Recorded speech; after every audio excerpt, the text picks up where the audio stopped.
Okey. Bismillahirrahmanirrahim. Assalamualaikum warahmatullahi taala wabarakatuh. Saya Irwan Fahmi bin Idris selaku Ketua Penerangan Pertubuhan Peribumi Perkasa. 2-3 hari ini kita ada melihat beberapa contohnya kenyataan Tan Sri Lim Kit Siang yang mana menyatakan di England ni pun kita tengok orang bukan berbangsa orang putih menjadi Perdana Menteri. Yang ini saya nak ulas sedikit lah. Sebab apa? Sebab memang benar ianya tidak orang kata tidak menghalang dalam perlembagaan negara, yang mana tidak menyatakan dia bukan macam negeri-negeri. Negeri-negeri dia ada banyak menyatakan bahawasanya contoh di Perak dia menyatakan bahawasanya negeri-negeri di Perak ni Melayu, dia kena menteri besar dia kena Melayu Islam. Jadi dia berbeza dengan persekutuan maknanya sebagai selaku Perdana Menteri. Jadi dalam masa yang sama perkara-perkara ni ini adalah satu saya rasa kesedaran yang harus MP-MP Melayu ni lihat, kan, bahawasanya kita tidak menidakkan bangsa-bangsa yang lain dalam masa yang sama, tetapi kita harus ingat kita melihat nak membandingkan dengan England.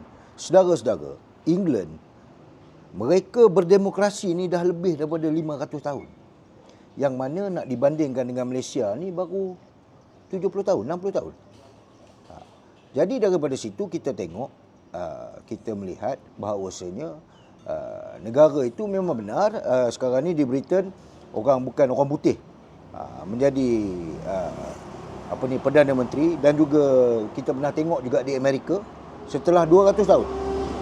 Setelah 200 tahun orang putih ni memerintah, barulah orang berkulit hitam dapat menjadi presiden di Amerika Syarikat. Jadi dalam masa yang sama di Malaysia ni kita kena lihat, kita ni satu negara yang mempunyai pelbagai kaum. Pelbagai kaum, pelbagai latar belakang. Yang itu berbeza dengan di negara-negara seperti di Amerika. Dan England mungkinlah ada beberapa bangsa tetapi terlalu minoriti. Sama juga dengan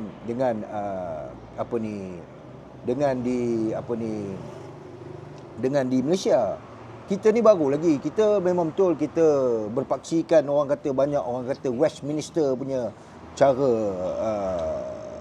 cara kita ialah orang politik kita banyak berlandaskan sana, kan. Jadi dalam masa yang sama kita perlu melihat sebab cara Lim Kit Siang ni cakap, Tan Sri Lim Kit Siang ni bercakap bahawasanya dia juga mengundang satu kemarahan kepada orang Melayu khususnya yang mana menjadi kaum majoriti dalam negara ini. Kita perlu lihat dan juga kita perlu fikir sebelum kita bercakap, gunakan otak dan juga akal fikiran, kan.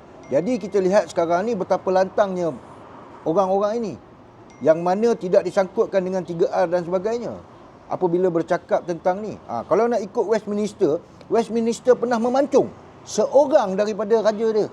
Adakah kita nak ikut macam dia? Jadi perkara ini perlu kita fikirkan, kan. Tan Sri ni mendapat Tan Sri pun daripada Raja Melayu. Orang Melayu yang memberikan dia gelaran Tan Sri ni. Tapi dalam masa yang sama hormatilah kaum majoriti dalam negara ni. Janganlah ikut sesuka hati. Kita bercakap betul. Kita orang kata apabila kita bercakap ni sesuatu perkara ni mungkin akan menyinggung perasaan orang yang lain, dan juga ini saya seru juga kepada MP-MP Melayu ni yang boleh dikatakan tak kira parti lah, tak kira lah dia pembangkang ataupun kerajaan, bersangkutan dengan bangsa Melayu ni kita harus bersatu, bukannya memecah belahkan, bukan lagi bertindak mempertahankan sesuatu perkara yang orang kata merugikan orang Melayu sendiri. Kita tengok contoh macam mana MCA, DAP, Gerakan, mereka boleh bersatu apabila bercakap tentang bangsa mereka. Jadi mengapa kita tak boleh? Jadi saya harap supaya MP-MP ni sedarlah, kamu ni dipilih oleh rakyat, kan. Sekarang ni rakyat tengah susah. Rakyat tengah dihimpit dengan pelbagai masalah. tak payahlah nak cerita siapa jadi Perdana Menteri. Perdana Menteri yang ada sekarang ni pun, tolong laksanakan janji-janji dia. Jangan sekadar harap bercakap, bila bercakap tapi tak buat. Macam ni kita tak nak lah. Tolong hormati kaum majoriti dalam negara ni, kan? Dan juga agama Islam selaku agama Perlembagaan Persekutuan, kan? Kena hormat. Kan? Kami sebagai orang Melayu, kami tidak pernah menegur. Orang kata, dan kami juga tidak pernah membantah, kan, agama-agama lain untuk diamalkan dalam negara ni, kan. Dalam masa yang sama, tolonglah hormati seperti tertakluk dalam perlembagaan perkara 11/4. Saya harap tolonglah jangan lagi menyentuh sensitiviti tentang berkenaan dengan orang Melayu ni. Dan juga kalau boleh saya minta MP-MP yang ada ni tolong ubahlah pindah balik perlembagaan supaya hanya Melayu Islam yang boleh menjadi Perdana Menteri untuk negara ini. Sekian, wabillahi taufik wal hidayah. Wassalamualaikum warahmatullahi taala wabarakatuh.